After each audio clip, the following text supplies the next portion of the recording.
Nick News. Fala pessoal, tudo bem? Como vocês estão? Mais um episódio aqui, hein, Nick? Pois é, cara, mundo pegando fogo, hein, Gui? Um monte de notícias essa semana aí sobre o grande hacking, né? O suposto hacking que aconteceu aí. Foi realmente uma notícia aí que pegou o mercado de uma forma bem desprevenida, eu diria, né? Do nada uma notícia dessas, né? Mas apesar disso, eu estou bem, Gui. E você? Eu tô bem também, acompanhando de perto desenrolar da situação aqui, né? É um ponto bem importante para todo mundo do ecossistema entender o que aconteceu e a gente sempre melhorar em todos os aspectos com relação ao que foi descoberto, né?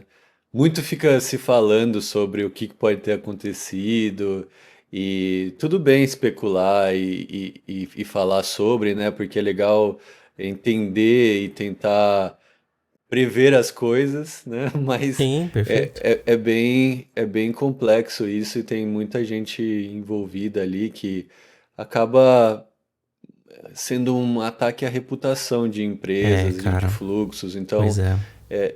eu considero que é bem importante entender a situação e não proferir palavras que podem piorar a situação, né? Inclusive isso é crime, né? Sim, Se for pegar a lei mesmo, gerar pânico na população, é um crime bem pesado aí. perfeito, cara. E crimes contra o sistema financeiro a gente sabe que são bem pesados também, né? Mas, Nick, eu queria usar esse episódio aqui nosso para justamente falar camadas de segurança do Open Finance, sabe? A gente tem um especialista aqui, né? O nosso público sabe muito bem, um grande especialista de Open Finance aqui com a gente. Vamos explorar um pouquinho mais sobre esses assuntos relacionados ao Open Finance mesmo, as camadas de segurança que foram pensadas desde o começo lá para que tudo isso que a gente está fazendo agora seja ok, funcione bem Perfeito. e que a gente consiga criar mais, né? A gente tem uma base boa para ser criado produtos novos e inovadores aí sem esse risco sistêmico. Conta um Perfeito. pouquinho pra gente essas como que foi lá no começo, como que as discussões de produtos e de camadas de segurança, né? Quando a semana ia acontecendo e as notícias iam vindo, né? Eu já tava pensando, cara, vamos fazer um episódio aqui sobre o que foi esse ataque, né? E aqui trazer a nossa perspectiva também. E conforme a história foi desenrolando, foi se confirmando a hipótese que pelo menos eu tinha desde o princípio, né? Que a coisa não era um negócio tão tecnologicamente sofisticado quanto o pessoal estava levantando. E também, é, assim, ou era muito mais ligado à engenharia social ou um insider, né? Uma pessoa interna ali que, na prática, dá os acessos. E hoje a gente teve a notícia ali de que foi uma pessoa interna que tinha aquele acesso, né? Tinha aquele nível inacreditável de acesso. E essa pessoa passou o acesso, né, para terceiros ali. Aí a polícia ainda está investigando, isso ainda está. Supostamente ela fez isso, né? A gente não tem ainda o caso concreto, mas que de certa forma já está mostrando o caminho de que isso é muito mais uma questão, eu diria assim, de segurança da parte humana da coisa do que da parte tecnológica da coisa. Né? E isso foi uma. Assim, tiveram vários relatórios, né, Gui? Eu acho que várias empresas aproveitaram para surfar essa onda aqui, essa hype, né? Eu acho que a gente pode dizer dessa forma, porque, cara, no final tinha um monte de coisa ali que o pessoal tava supondo, né? Só Até. suposições, isso é bem complexo para mim, assim, Pois é, cara. é um negócio reputacional e que é bem importante todo mundo ficar ciente e talvez usar esse momento para explicar como funciona, como as coisas são de fato, não supor como que foi o ataque ou qualquer coisa do tipo, sabe? Para meio que Sim, falar, cara. pô, a empresa não fez alguma coisa correta ou o mercado inteiro está fragilizado, sabe? Isso daí é muito ruim para a situação de modo geral, né? Perfeito, cara. E aí até o Open Finance não foi poupado em um desses relatórios, né? Então foi citado ali que tinha supostamente uma vulnerabilidade no Open Finance de falta de binding de token no certificado, ausência de assinatura JWS. Cara, não é verdade isso, cara. A gente tem sim o binding, a gente tem sim a assinatura. Isso acontece nas duas pontas.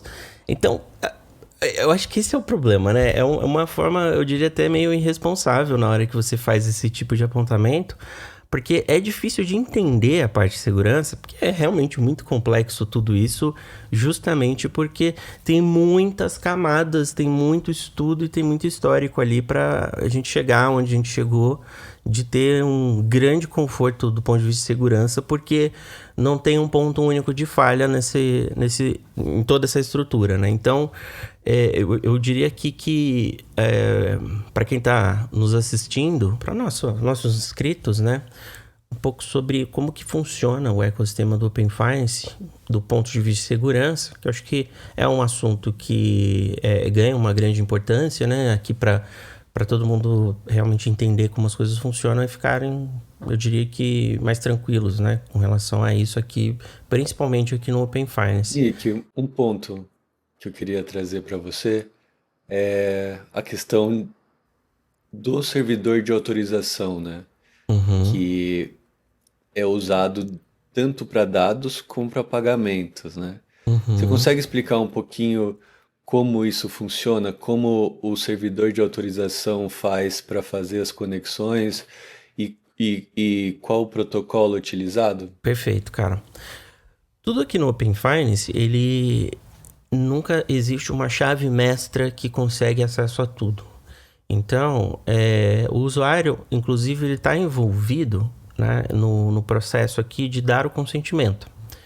E isso é muito importante, né? Porque isso, quando a gente fala o usuário precisa participar para dar o consentimento, ele faz isso através desse servidor de autorização, Authorization Server. E o fluxo funciona da seguinte forma: primeiro, o participante que quer receber dados ou iniciar um pagamento, ele precisa, primeiro de tudo, estar no ecossistema do Open Finance cadastrado com as flags corretas. E isso já envolve ser uma instituição regulada. Não é qualquer um que chega aqui e simplesmente cadastra sua aplicação como funciona em OAuths aí abertos, por exemplo, lá com o Facebook, né? Que você pode simplesmente cadastrar uma aplicação sua lá e boa, você Sim. faz o login com o Facebook, pode pegar os dados. Aqui não funciona assim, né? Aqui você precisa ser uma instituição regulada, você precisa ser um ITP, uma instituição de pagamento, um banco, né? E aí você precisa se cadastrar numa coisa única que a gente tem, né? Um framework que a gente tem, que é o diretório de participantes. No diretório, a instituição declara ali todas essas informações para conectividade. O servidor de autorização, a URL, qual que é o certificado que ela utiliza, X509 para fazer a conectividade, quais são as chaves que serão utilizadas para fazer a assinatura. Então você tem um ponto ali que está cadastrado e esse ponto ele é verificado, ele está certificados, eles são emitidos por uma cadeia acima do Open Finance aqui, que é o ICP. Então o Open Finance em si, né, enquanto a estrutura não consegue emitir certificados, quem faz isso é o ICP Brasil por um processo, né, que é aceito, inclusive, no CAB Forum. Né? Então, ou seja, é um processo internacional como a gente faz a segurança da internet para obter certificação. O CEAS, né? Perfeito. E esses CAs, eles emitem somente para participantes do Open Finance, porque tem no processo de emissão deles, isso homologado aqui com o Open Finance, esse tipo de certificado que é utilizado para o Open Finance, ele tem uma verificação para ver se o participante ele é realmente ativo no diretório de participantes. Se ele não for, já não consegue. Então não é qualquer um que chega ali num CA e simplesmente fala, eu quero um certificado aí Open Finance. Você não vai conseguir, porque você precisa ser participante, você precisa provar isso, contrato social, né, aquela coisa toda. Mas esse certificado em si, ele não é suficiente. Ele é parte da segurança. A gente faz por camadas, né? Então, essa seria a primeira camada. Primeiro, você precisa de um certificado X509 para estabelecer conexão, para você poder literalmente fazer a chamada de API. O famoso transporte, não é isso que fala? Exatamente, naquela camada OSI ali de transporte. E isso, a partir dali, aí sim você tem acesso às APIs da instituição para chamar uma primeira API, que é uma API que faz o cadastro da instituição receptora, do ITP, na instituição transmissora detentora, né, que é o que a gente chama de DCR, né, Dynamic Client Registration. Com esse cadastro, aí você recebe um token, né, que é o token da instituição, que ela usa esse token para poder fazer novos pedidos de consentimentos. Então, Sim. esse token não é uma super chave mestra que tem acesso a dados de todos.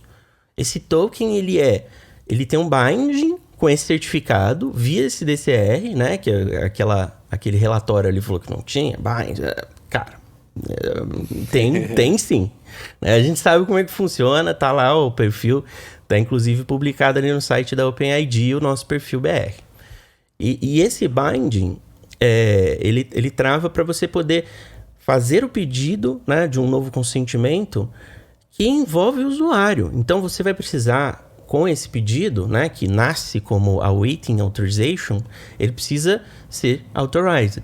Para isso, você precisa envolver o usuário. Ele precisa ser redirecionado ou receber um push ali no episódio ali que a gente comentou ali sobre formas de obter consentimento, né? Acho que fica claro que o usuário tem que fazer um gesto, né? E esse gesto, ele é fora da instituição que está querendo receber esse dado. Isso para um usuário, né?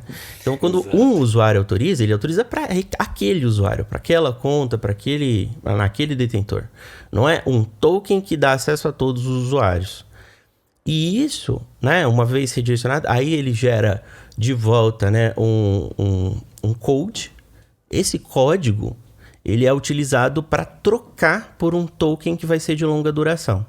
Então, no redirecionamento, você pega o code e troca, armazena, e aí sim a instituição vai ter um monte de tokens de usuário para fazer a chamada. Aí você fala, pô, mas então com esses tokens eu consigo pegar os dados do usuário? Não, porque senão, sem o certificado de estabelecer conexão, a parte de transporte, você simplesmente não consegue nem chamar a API das instituições, né? Aí você fala, pô, mas e se vazar os dois?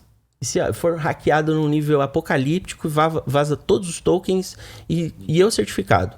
Ele vai conseguir movimentar a conta de todo mundo à vontade na JSR, por exemplo? Não. Porque na JSR, e isso é uma coisa interessante, que em UK não funciona assim. Aqui no Brasil, a gente fez de uma forma diferente e é muito mais seguro por isso.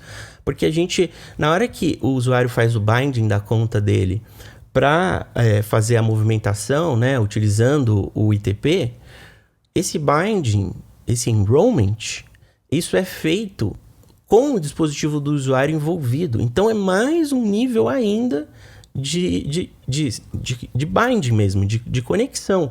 Porque você vai precisar do certificado, né, para transporte, você vai precisar do token para poder fazer a chamada ali na hora de pedir mais consentimentos para fazer a transferência. E você vai precisar do FIDO que está no device do usuário com o gesto do usuário. Então, olha isso, né? Tipo, realmente teria que ser muito direcionado e você ainda teria que persuadir o usuário a dar o aceito naquela transação. Então, cara, definitivamente não tem absolutamente nenhuma relação o que aconteceu com o Open Finance, assim, não tenho dúvida disso.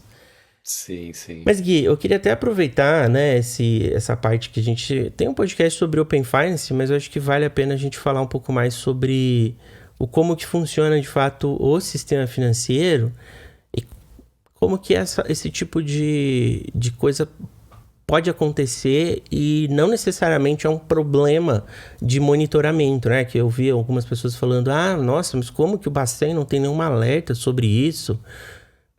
Cara, a conta reserva, não sei se todo mundo sabe como é que funciona, né? Mas é a coisa mais comum do mundo você ter transações bilionárias o tempo todo nessas contas reserva, em todas as instituições. Uhum. E essas movimentações, né, saindo ali de uma instituição, indo para outra através do arranjo Pix, é, quem, Normal. quem faz essa análise, eu entendo que responsabilidade por esse tipo de análise são esses participantes envolvidos, quem recebe o valor, né, nesse caso. Exato.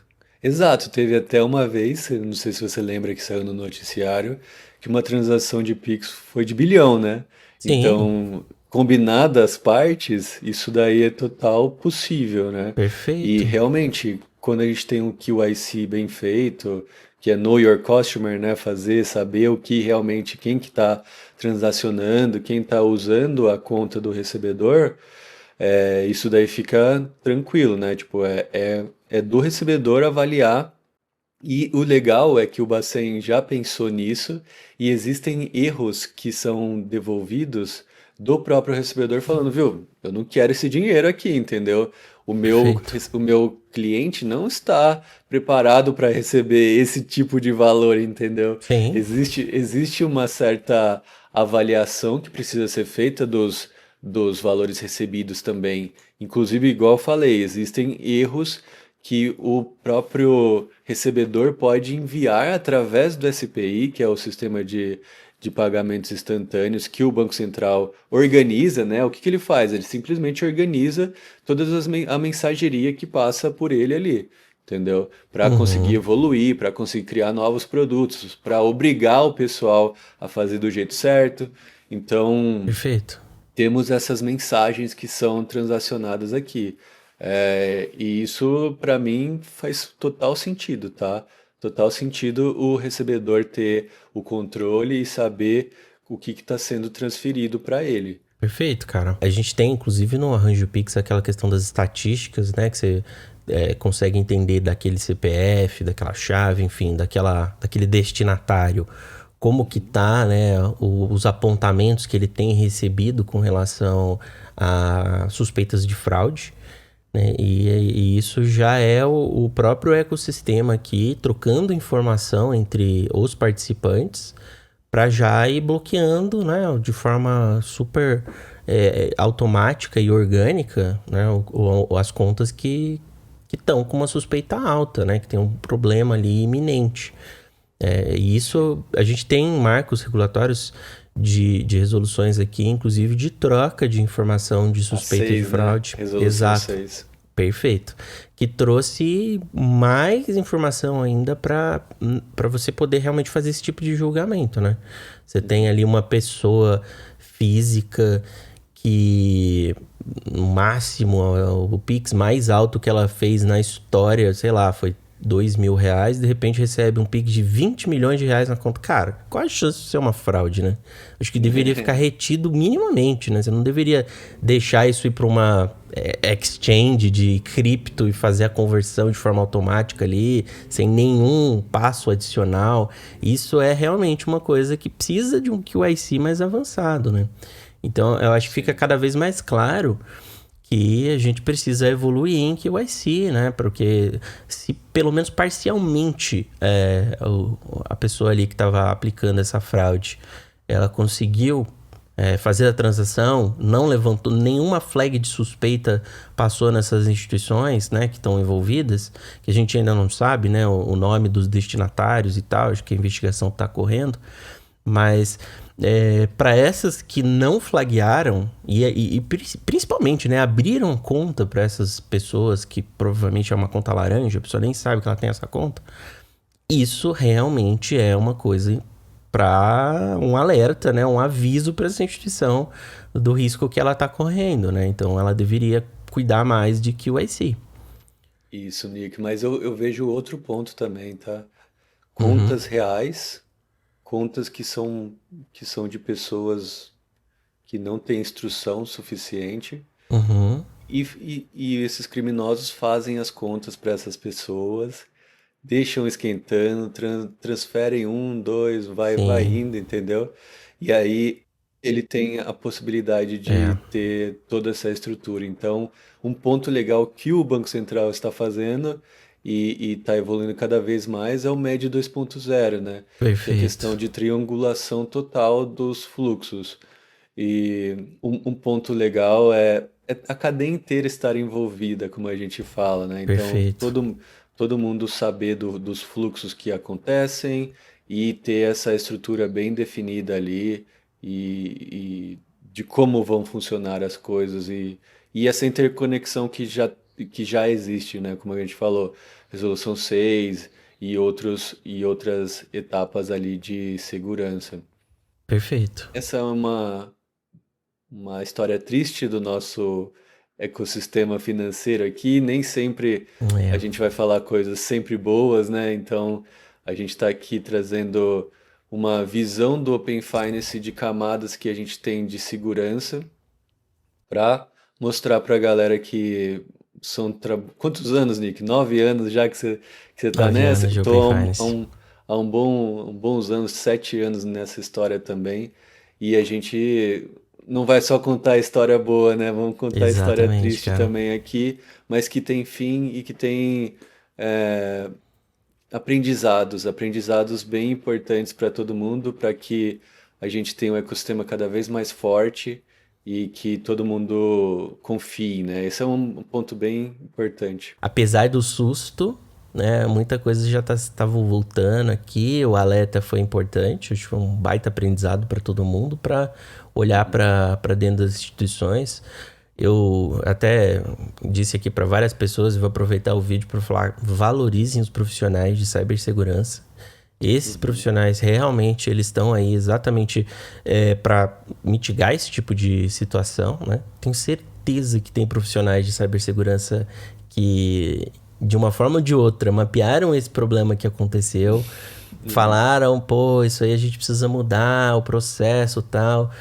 Cara, eu já vi, né, várias histórias sobre o pessoal dizer, pô, o pessoal de cibersegurança, mó chato, a galera lá fica enchendo o saco pro processo de sei lá o quê, de Não reunião, de deixa a gente evoluir, treinamento, né? fica travando a gente.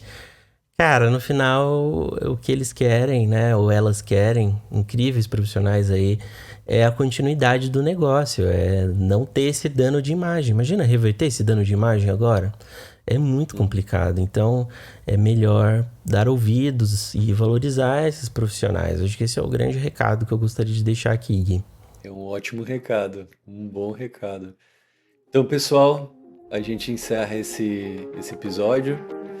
Então, curtam e compartilhem. Nick, seguimos. É isso aí. Até semana que vem. Valeu, pessoal. Valeu.